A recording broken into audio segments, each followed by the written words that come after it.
Hey, everybody. It's Pastor Vern for your daily update for January the 20th, 2021. We are in a little different mode here. We're going to do some kind of fun things, kind of fun facts, mostly relating to the Jewish uh, traditions and so on of the scriptures, some of the Old Testament stuff, and some of the stuff about the time of Jesus that in this transition period between uh, well, it's not a transition period.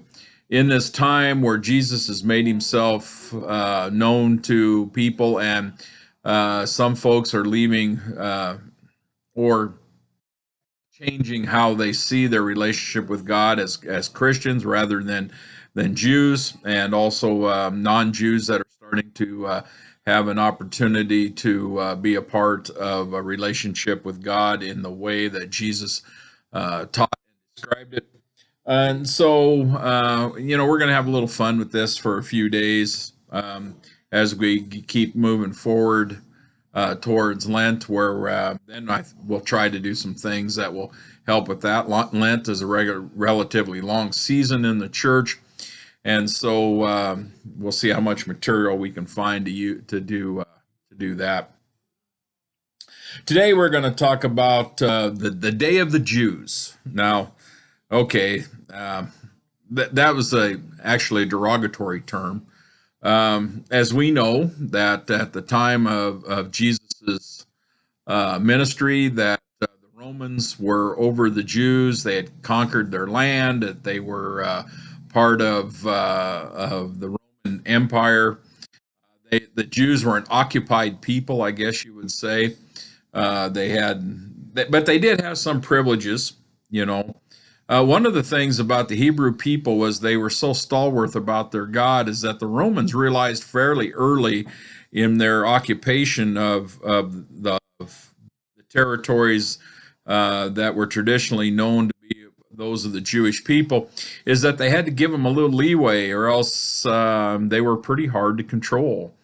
And if they didn't give them some privileges, then there was going to be some consequences of rebellion and so on.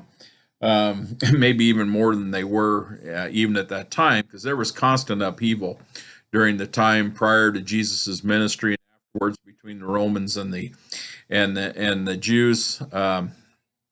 There were groups. Oftentimes, when we talk about those who were zealots, they were nationalists who were trying everything to get rid of the Roman occupation, and so they did give them some leeway, and one of them was the Sabbath.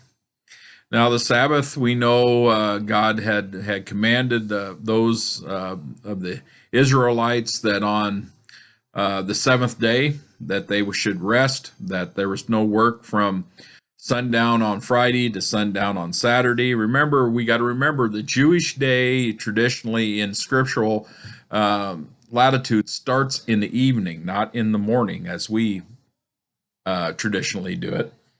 And so the problem with it that the Romans had, they called it the Day of the Jews because it was a day that they couldn't quite understand, because the Romans were very materialistic. They wanted to generate as much revenue, as much production as possible. And their Jewish slaves were going, we're not working on the Sabbath. Well, what the Romans seen is that it was a wasted day. It was a day where they were observing their religious traditions that were not those of the Romans. And for the Romans, it was a problem because they wanted production out of their slaves. They wanted more wealth. They wanted more territory. They wanted more of all the things that they had slaves for. So, um, so the Romans had to give a little bit here and there. And it wasn't until about 300 years after Christ was crucified and risen from the dead that the Emperor Constantine come into power and became a Christian. And when Constantine became a Christian, the whole scenario changed, because then he ordered that one day out of seven would be a day of rest and worship. He had taken into his heart some of these traditions of both the Hebrew people and what Jesus had taught about having a time to concentrate on God, which a day where the rest of the world is kind of not as important as your day of rest and worship. So and kind of that we commonly know in our tradition is now Sunday, where we worship and we rest from our labors, theoretically. So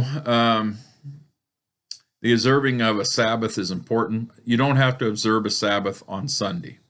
Pastors don't, because that's a day that we are engaged in the practice of worship from a leadership standpoint, and we prepare for that during the week.